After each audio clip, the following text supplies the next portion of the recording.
Alrighty, I think what we should do is actually start with an acknowledgement of country, and I think it's really important with the discussions that we're having today, but also what's coming up over the next couple of weeks, and in particular with you guys with your branding of Narrm, which was, I reckon, really hit the mark last year.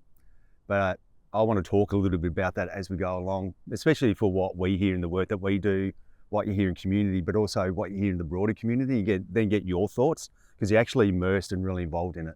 So as an acknowledgement of country, I would like to acknowledge that we are on the lands of the Wurundjeri Woi-wurrung people as traditional owners. And I always like to acknowledge their continuous living culture, their continuous presence on lands today, their continuous connection to lands and waters, because a lot of acknowledgement quite often has people thinking of the past. But I think it's really important that we acknowledge the living presence of Aboriginal culture wherever we might be, especially for basically where you live and play and work as much as anything else. We're on the lands of the Wurundjeri Woi-wurrung. We're in the area we know as Narrm. And I'd also pay my respects to the ours past and present, and you fellas, First Nations fellas, but anyone that we gather. I think it's good to pay respects all the time from that perspective as well. So if we are to talk about Narrm, from your own perspectives, how do you feel about when we have it's not really a rebranding. I wouldn't like to say it's a rebranding. It's actually an acknowledgement of your brand in a more broader sense and from a cultural sense. So as players, how do you feel? I feel like rebranding it isn't really just about the club. It's sort of opening discussions about what does the word mean, where does it come from, that sort of thing. So it's not really about Melbourne Football Club in particularly changing their team name. It's more about opening those discussions for people to talk about the people that are involved with the land and that sort of thing. Yeah. I think that's probably the broader picture that I took from it.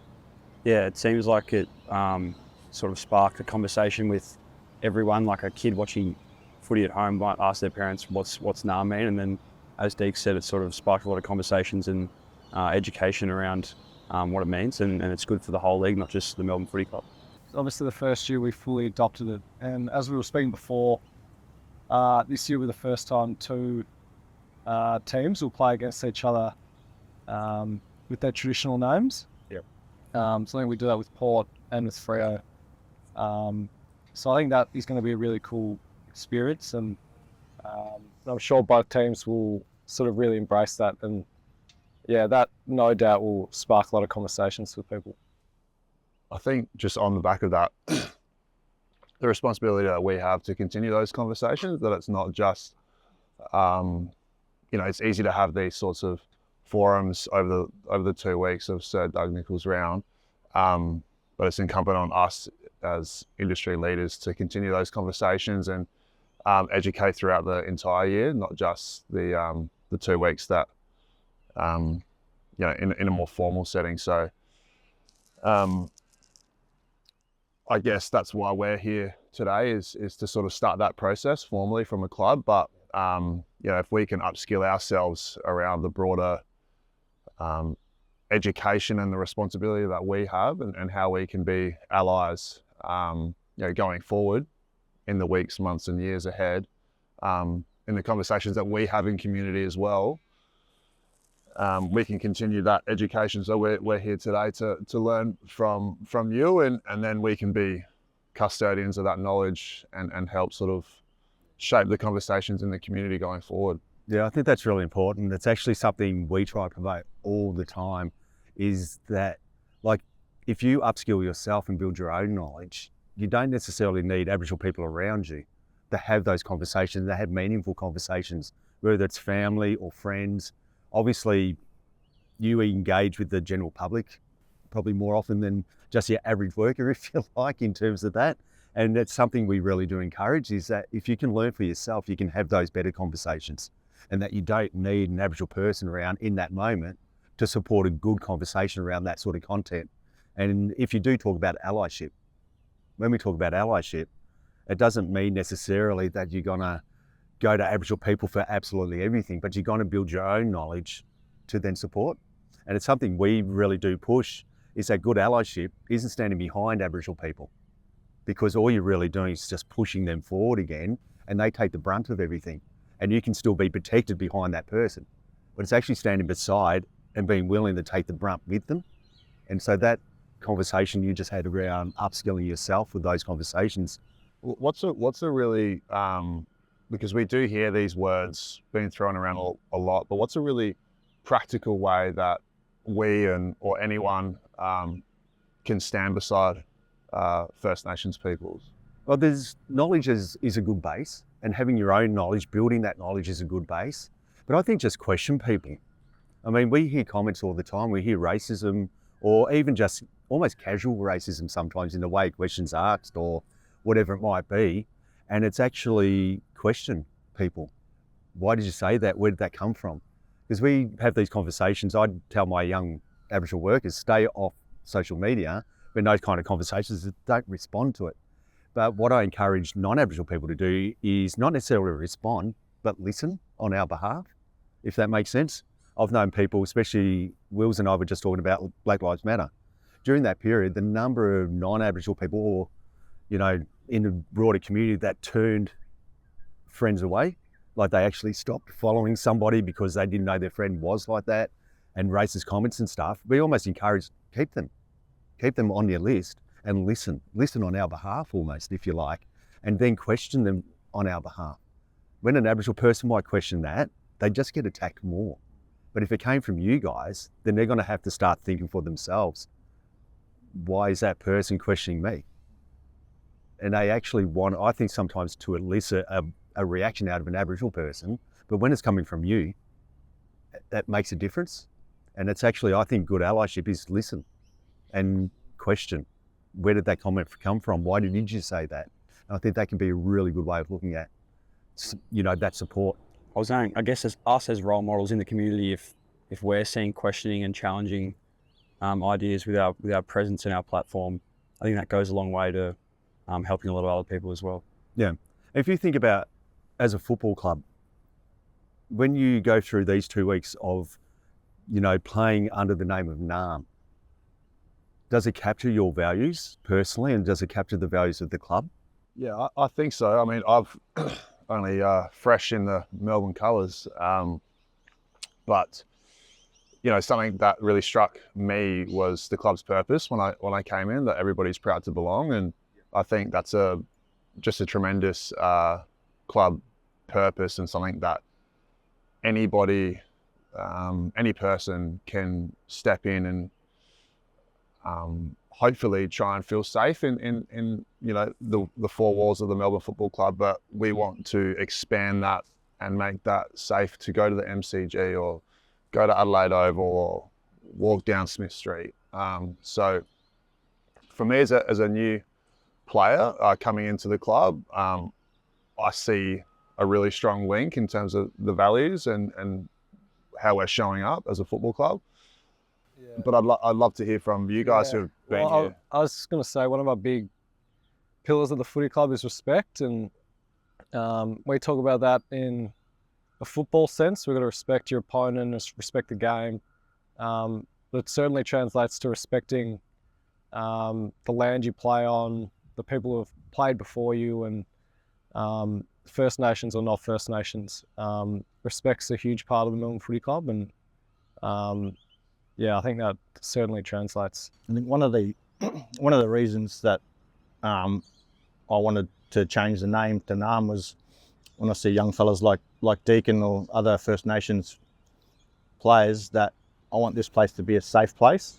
I guess all workplaces need to be safe, for it doesn't matter what culture you are.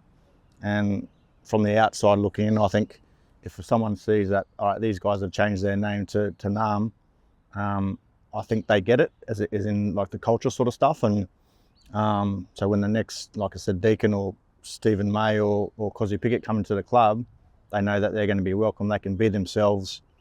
They can celebrate their culture, and it's going to be, you know, respected here at the footy club. And that's, you know, yeah, to make it safe for them and their families to come, and for anyone to come, really, not just obviously First Nations people. So I don't know if you want to touch on a little bit of the history. Obviously, we're here at the MCG. Pretty significant place here for Wurundjeri people or Aboriginal people in general here. Yeah, I think it's really important, like even just questioning Narrm and what that means. And it is about the area that we're in. We got a lot of questions last year about what does Narrm mean?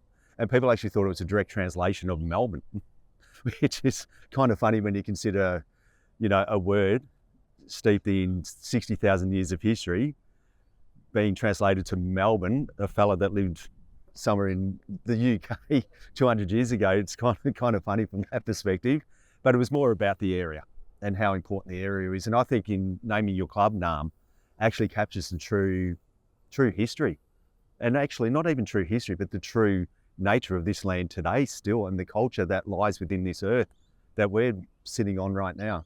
So the site itself, I would say the whole sport and entertainment precinct, right over to Amy Park where your offices are, was significant sites in terms of meeting and gathering.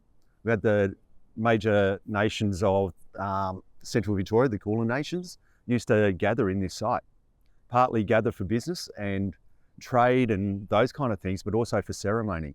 And the Tandarram ceremony was that major ceremony, and that actually was held on the site that we know as the MCG today.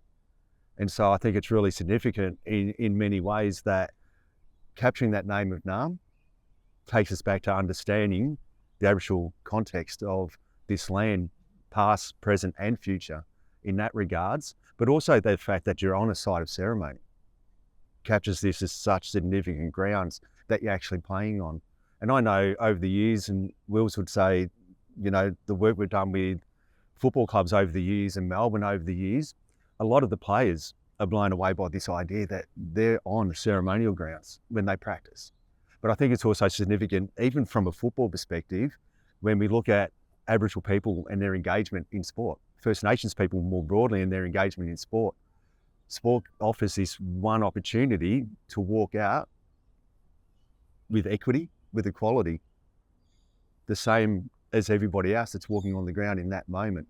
But to be on ceremonial grounds and using sport as a way of practicing your culture, I've always liked to say that any Aboriginal player I've ever seen walk out into the ground, the way they play is an expression of their culture.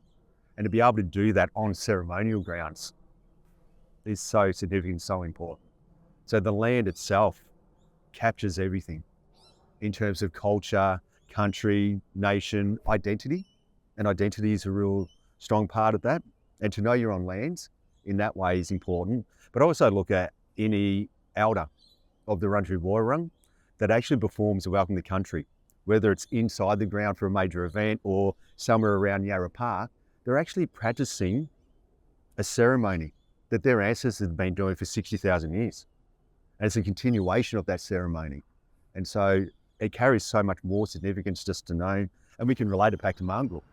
And you've all heard Marngrook as the basis of what we know as Australian rules football today. And so even just playing that sport on these grounds, that captures thousands of years of a game that Aboriginal people had played for so long, just wraps everything up perfectly.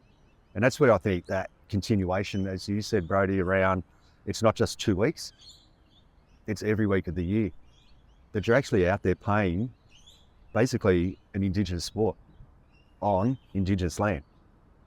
And it always has been. How would you describe the difference and the when is it appropriate? Obviously, like an acknowledgement of country can be done by anyone, and a welcome to country is by a traditional elder or owner of the land. Yep. What's the context, and when would it be appropriate for someone to do a acknowledgement of country? Yeah, I think there's absolutely no right or wrong to it. I think an acknowledgement of country is most important when it captures your values. So it's your own personal values or the broader organisational values, that it's a statement of something we stand for. And so it's not necessarily a protocol, not something that must be done. It's something you actually should want to do. And I think that's really important. If it was a protocol, it becomes a line item in your agenda. And you get it out of the way, and then we got on to why we're really meeting. It actually should be about the values of your gathering, the values you carry for yourself, or the values that the club carries, for example, that this is something we stand for. And so we make this acknowledgement with that purpose. And so if you can do it every single meeting, no matter how many people might be gathering, no matter how important that meeting might seem, if you want to do it because it's coming from you, then so be it. and you just do it for yourself as much as anything else. I think one of the things as a white Australian, you can feel at times, going back to the conversation around the allyship, how do you best show up, and is it appropriate, and do you know what I mean? Like, and you talk about not standing behind, but actually showing up on the same level, and I suppose it takes that courage to step forward and own that. Yeah. I don't know if you guys sort of feel that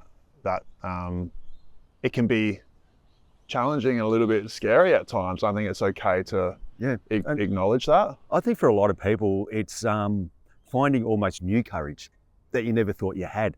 Because I'd say every Aboriginal person in this country has gone through that already and gone through that courageous step, and they'll be doing that as children.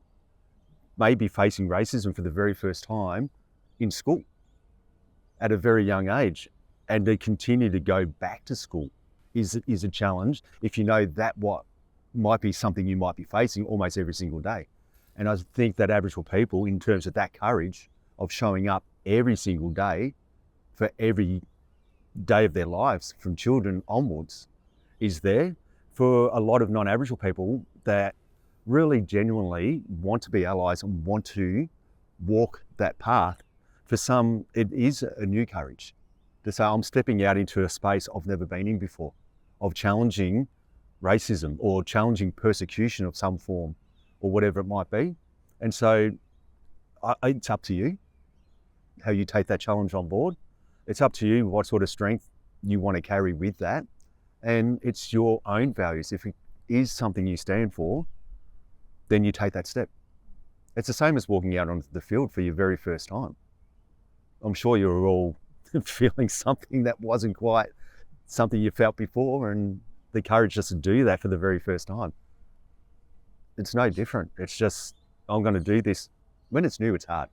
I think for a lot of people, even the Acknowledgement of country, I've only really been doing those for about 20 years. People still carry that little bit of fear. I haven't done it before. What should I do? What happens if I muck it up? It's okay to muck it up every now and again, because that's how we learn and we take the next step. I did want to ask about, when you were speaking about the land we're on now, Yep. I'd love to learn more about the cultural significance of the scar tree just over there. And sort of, me and Brody were speaking about it before, and I've walked past and been past it 100 times, but I don't actually know a whole lot about it. Yeah, it's to be honest, I think it's really amazing that it's there, for starters, because we're looking at a tree that predates Melbourne.